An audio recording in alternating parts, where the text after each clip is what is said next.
2026 বিধানসভা নির্বাচনকে পাখির চোখ করে প্রতিটি রাজনৈতিক দলগুলি প্রস্তুতি শুরু করে দিয়েছে। এবারে কালিয়াগঞ্জ বামফ্রন্ট কমিটির ডাকে বিধানসভা নির্বাচন প্রস্তুতি কর্মী সভা অনুষ্ঠিত হলো। শনিবার বিবেকানন্দ মোড় সংলগ্ন এবিটিএ হলে বামফ্রন্টের এই কর্মী সভার আয়োজন হয়েছিল।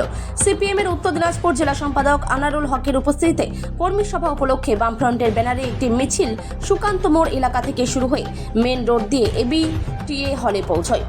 দেবাশিস পাট্টাদার, ভরতন্ড চৌধুরী, দিলীপ দাস, দেবব্রত সরকারের মতো সিপিএম নেতৃত্ব সহ বাম শরিক নেতৃত্ব উপস্থিত ছিলেন। কালিয়াগঞ্জ থেকে Anup Jaiswal report, big news Bangla.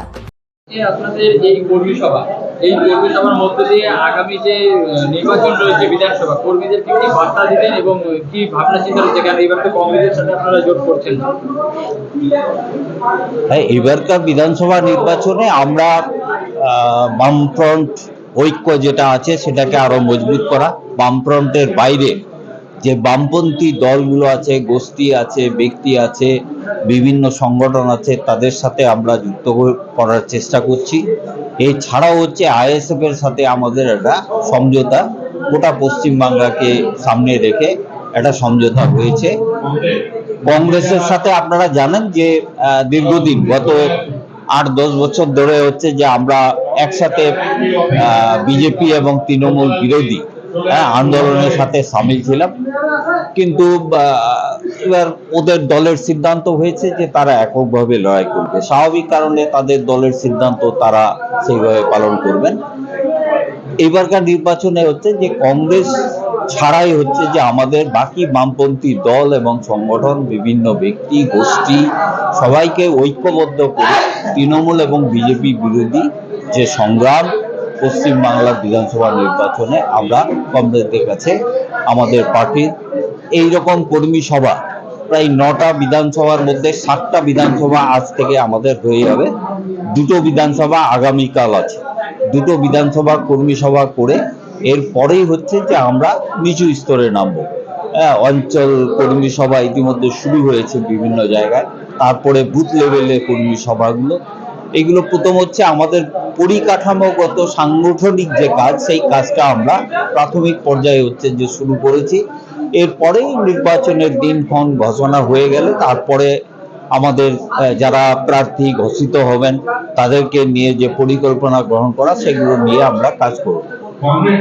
মূলত এসআইআর এবং অন্যান্য বিষয়গুলো যা মানুষের মধ্যে আতঙ্ক তৈরি হয়েছে, সেই ক্ষেত্রে গোটা পশ্চিম বাংলায় আমরা এই আন্দোলন সৃষ্টি করেছি যে কোনো বৈধ ভোটারের নাম বাদ দিয়ে নির্বাচন ঘোষণা করা যাবে না।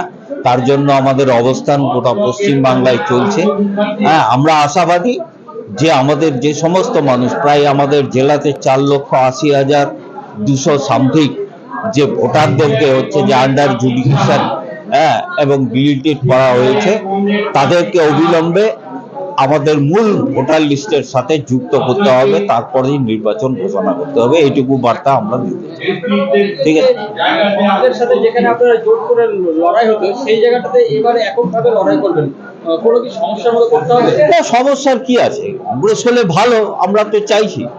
আমরা গত 6-7 বছর ধরে আমাদের পার্টির দুটো পার্টি কংগ্রেস হয়েছে, সেখানে আমরা চাইছি যে ভারতবর্ষের হচ্ছে বিজেপি এবং পশ্চিমবাংলায় তৃণমূল সরকারের বিরুদ্ধে যদি ঐক্যবদ্ধ লড়াই করা যায় তাহলে মানুষের কল্যাণ হতে পারে, বাংলাকে বাঁচানো যেতে পারে।